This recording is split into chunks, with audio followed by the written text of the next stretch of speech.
الحكاية بتبدأ في جزر الكناري سنة 1537 لما اتولد بيتروس جونسالفوس، طفل جسمه ووشه مليانين شعر لدرجة إن الناس افتكروه من الحيوانات. ولما وصل لسن 10 سنين بقوا يحطوه في قفص زيهم ويأكلوه الأكل ني ومش معتبرينه من البشر خالص. مش كده وبس، دول خرجوه من البلد كلها وبعتوه هدية للملك هنري الثاني لما مسك حكم فرنسا سنة 1547. إكمن الملوك وقتها كانوا بيتفشخروا بالهدايا والحيوانات الغريبة، والملك ساعتها افتكروا انه انسان الغاب وانه متوحش، ففضل يعامله بنفس المعاملة لحد ما نطق بيتروس باسمه. هنا بقى جابوا له الدكاترة اللي شافوا انه اكتشاف وازاي بني ادم يكون بالشكل ده، ومن ساعتها حياته اتغيرت شوية. الملك خرجه من القفص وجاب له مدرسين يعلموه الفرنساوي ولبسه هدوم زيه زي الوزراء اللي في القصر، وكمان بقى ياكل اكل مطبوخ، وكل ده علشان يخليه فقرة للضحك قدام ضيوفه ويتسلى بعياله. يعني بمعنى اصح بقى يتعامل معاه زي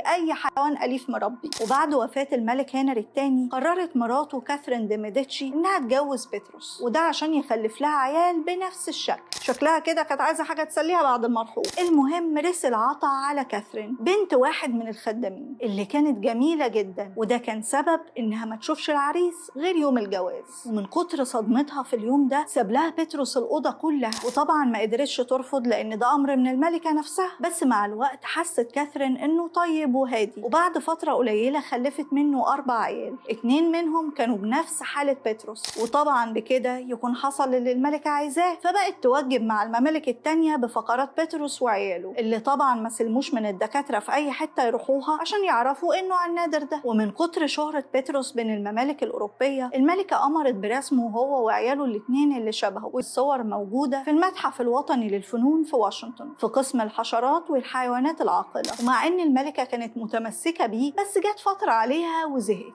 فبعتته هدية هو وعياله لدوق بارما الإيطالي اللي بعت بنت بيتروس هدية لواحدة من عشيقاته عشان بعدها بفترة قليلة تتوفى مراته وبعدين يحصلها. وبعد أكتر من 400 سنة على قصة بيتروس اكتشف